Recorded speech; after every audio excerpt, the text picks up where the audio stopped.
Assalamualaikum warahmatullahi wabarakatuh. Perkenalkan, saya Heri Susanto, mahasiswa Sekolah Pasca Sarjana Universitas Terbuka pada program studi Magister Pendidikan Dasar dengan nomor induk mahasiswa 501172436. Saya bertugas di SD Negeri 2 Tugu Sempurna, Kecamatan Muara Klinik, Kabupaten Musirawas, Provinsi Sumatera Selatan. Pada kesempatan kali ini saya akan mencoba menjawab diskusi pada sesi 3 pada mata kuliah MPDR 5302 Studi Komparatif Pendidikan Dasar di Berbagai Negara. Pada soal pertama, yaitu dalam konteks pendidikan dasar di Indonesia, bagaimana perbandingan antara manfaat dan tantangan dari pendidikan formal dan informal? Sebagai guru pendidikan dasar, bagaimana Anda dapat mengintegrasikan elemen-elemen pendidikan informal ke dalam kurikulum formal untuk meningkatkan keterampilan sosial, kreativitas, dan penerapan pengetahuan dalam kehidupan sehari-hari siswa? Perbandingan manfaat dan tantangan pendidikan formal dan informal di pendidikan dasar Indonesia. Seperti yang kita ketahui bahwa sistem pendidikan diatur dalam Undang-Undang Nomor 20 Tahun 2003 tentang Sistem Pendidikan Nasional yang membagi pendidikan menjadi formal, non-formal, dan informal. Pendidikan formal mencakup sekolah dasar atau SD yang terstruktur, sementara pendidikan informal merujuk pada pembelajaran alami melalui keluarga, lingkungan sosial, dan pengalaman sehari-hari. Berikut akan saya jelaskan bagaimana perbandingan manfaat dan tantangan keduanya dalam konteks pendidikan dasar berdasarkan karakteristik masing-masing. Dilihat pada aspek manfaat, pendidikan formal yaitu yang pertama memiliki manfaat memberikan pengetahuan dasar yang sistematis dan terstruktur melalui kurikulum nasional seperti kurikulum Merdeka yang mendukung literasi, numerasi, dan keterampilan dasar. Kemudian menyediakan sertifikasi resmi atau ijazah yang diakui untuk diakses pendidikan lanjutan. Yang ketiga, membangun disiplin, kerjasama kelompok, dan akses ke fasilitas seperti laboratorium atau perpustakaan.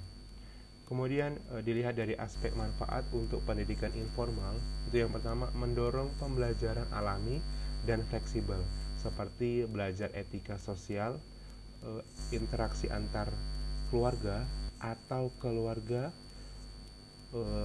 dari lingkungan sehari-hari. Kemudian meningkatkan kreativitas dan keterampilan sosial melalui pengalaman langsung seperti bermain atau membantu orang tua yang relevan dengan budaya lokal Indonesia. Dan selanjutnya yaitu gratis dan mudah diakses, terutama di daerah pedesaan di mana akses sekolah formal masih terbatas. Kemudian dilihat pada aspek tantangan pada pendidikan formal, yaitu yang pertama, kurang fleksibel dengan jadwal ketat yang bisa menimbulkan stres pada siswa usia dini. Kemudian biaya tinggi seperti untuk beli seragam, buku, atau transportasi yang menjadi hambatan bagi keluarga miskin meskipun ada bantuan program seperti dana BOS. Kemudian fokus pada teori sering menekankan penerapan praktis sehingga siswa kurang siap menghadapi kehidupan nyata. Kemudian tantangan pada pendidikan informal yaitu tidak struktur sehingga sulit diukur kemajuan atau kualitas pembelajaran. Kemudian tidak ada sertifikasi resmi atau ijazah yang bisa dikeluarkan yang membatasi peluang formal seperti masuk ke sekolah lanjutan. Kemudian dipengaruhi oleh kualitas lingkungan keluarga. Di Indonesia masih terdapat daerah yang dengan kemiskinan atau konflik sosial yang nantinya bisa menimbulkan pembelajaran negatif seperti kekerasan atau diskriminasi. Secara keseluruhan, pendidikan formal lebih unggul dalam membangun fondasi akademik, sementara informal lebih efektif untuk mengembangkan holistik seperti keterampilan hidup. Di pendidikan dasar di Indonesia, kombinasi keduanya dianjurkan untuk mencapai tujuan nasional seperti profil pelajar Pancasila yang menekankan karakter dan kompetensi. Sebagai guru pendidikan dasar, saya dapat mengintegrasikan elemen pendidikan informal ke dalam kurikulum formal, seperti pembelajaran berbasis pengalaman sehari-hari, interaksi sosial, dan kearifan lokal ke dalam kurikulum formal untuk meningkatkan keterampilan sosial, kreativitas, dan penerapan pengetahuan siswa. Pendekatan ini selaras dengan kurikulum merdeka yang fleksibel dan berfokus pada proyek serta pembelajaran berbasis siswa. Berikut adalah strategi praktis yang bisa saya terapkan. Yang pertama yaitu pembelajaran berbasis proyek komunitas.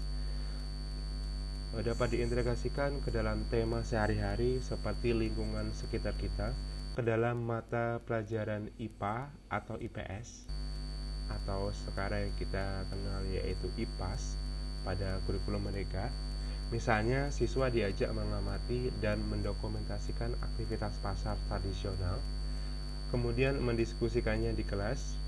Ini dapat meningkatkan kreativitas melalui pembuatan laporan visual dan keterampilan sosial melalui wawancara dengan warga sekolah, serta penerapan pengetahuan matematika dalam menghitung biaya belanja. Kemudian yang kedua, kegiatan ekstrakurikuler berbasis keluarga dan budaya lokal. Kita dapat melibatkan orang tua dalam kegiatan ekstrakurikuler, yaitu hari keluarga di sekolah, di mana siswa belajar masak makanan tradisional Indonesia bersama keluarga. Ini menggabungkan pendidikan informal dari rumah dengan kurikulum formal, membangun keterampilan sosial melalui kerjasama dan kreativitas dalam variasi resep, serta penerapan ilmu gizi dalam kehidupan sehari-hari. Kemudian yang ketiga, penggunaan teknologi dan pembelajaran berkelanjutan. Kita dapat memanfaatkan aplikasi sederhana atau video YouTube untuk proyek mandiri, seperti membuat cerita digital tentang pengalaman pribadi, menirukan pembelajaran informal di rumah seperti bercerita dengan orang tua, dan diintegrasikan dengan mata pelajaran bahasa Indonesia. Kemudian yang keempat yaitu integrasi nilai karakter melalui kegiatan harian. Tanamkan kebiasaan informal seperti diskusi lingkungan pagi untuk berbagi pengalaman akhir pekan. Ini dapat dikaitkan dengan mata pelajaran pendidikan Pancasila dan Kewarganegaraan atau PPKN, sehingga dapat membantu siswa menerapkan pengetahuan tentang toleransi dan interaksi sosial nyata sambil mendorong kreativitas dalam ekspresi diri. Kemudian yang kelima yaitu evaluasi dan kerjasama dengan stakeholder. Dapat dilakukan melalui evaluasi melalui jurnal refleksi siswa untuk mengukur peningkatan keterampilan, dan dapat melibatkan orang tua serta komunitas dalam perencanaan. Misalnya sesi pertemuan bulanan untuk menyesuaikan proyek dengan kebutuhan lokal, memastikan integrasi tetap relevan dan efektif. Nah, dengan strategi ini, siswa tidak hanya menguasai materi formal tetapi juga menjadi lebih adaptif dan siap menghadapi tantangan kehidupan sesuai dengan visi pendidikan Indonesia yang holistik. Kemudian selanjutnya yaitu pada soal kedua, pendidikan formal dan informal memiliki peran yang signifikan dalam pembentukan karakter dan keterampilan siswa di tingkat pendidikan dasar. Namun di Indonesia masih banyak anak-anak yang mengalami kesenjangan dalam akses terhadap pendidikan formal. Sebagai guru, bagaimana Anda dapat berperan dalam mengatasi tantangan ini, terutama untuk siswa yang mungkin memiliki keterbatasan akses terhadap pendidikan formal? Bagaimana pendapat Anda untuk memastikan bahwa pendidikan informal juga dapat memberikan kontribusi positif bagi perkembangan mereka? Peran guru dalam mengatasi kesenjangan akses pendidikan formal dan mengoptimalkan pendidikan informal, yaitu kesenjangan akses pendidikan formal di Indonesia masih menjadi persoalan terutama bagi anak-anak dari keluarga miskin, daerah terpencil, atau mereka yang harus bekerja membantu orang tua. Faktor ekonomi, geografis, dan sosial sering menghambat kehadiran siswa di sekolah.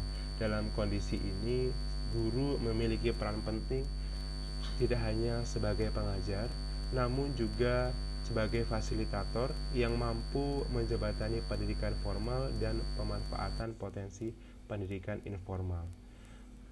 Yang pertama, guru dapat mengidentifikasi siswa berisiko putus sekolah melalui kunjungan rumah dan dialog dengan orang tua, sekaligus menghubungkan mereka dengan program bantuan operasional dan Kartu Indonesia Pintar atau KIP. Kedua, teknologi sederhana seperti WhatsApp atau radio komunitas bisa digunakan untuk menjaga kesinambungan belajar bagi siswa yang sering absen, misalnya karena kegiatan keagamaan atau jarak sekolah. Kemudian yang ketiga, guru perlu berkolaborasi dengan komunitas lokal melalui kelas tambahan di balai desa atau posyandu agar anak tetap memiliki kesempatan belajar. Selain itu, pendidikan informal memiliki potensi besar jika diarahkan secara tepat, maka guru dapat mengintegrasikan nilai positif melalui kegiatan komunitas, misalnya gotong royong, kemudian melibatkan keluarga dalam pembelajaran dengan berbagai keterampilan praktis, serta memanfaatkan pengalaman sehari-hari siswa sebagai bahan ajar kontekstual. Untuk mencegah dampak negatif, guru perlu memantau lingkungan informal siswa dan memberikan bimbingan karakter melalui diskusi atau konseling sederhana. Dengan pendekatan holistik berbasis kurikulum mereka, evaluasi tidak hanya melalui tes, tetapi juga portofolio berupa proyek, jurnal, atau pengalaman siswa. Sinergi antara pendidikan formal dan informal akan memperkuat pembelajaran, pembentukan karakter sekaligus peningkatan keterampilan akademik sejalan dengan visi profil pelajar Pancasila. Sekian saya ucapkan terima kasih. Saya akhiri. Wassalamualaikum warahmatullahi wabarakatuh.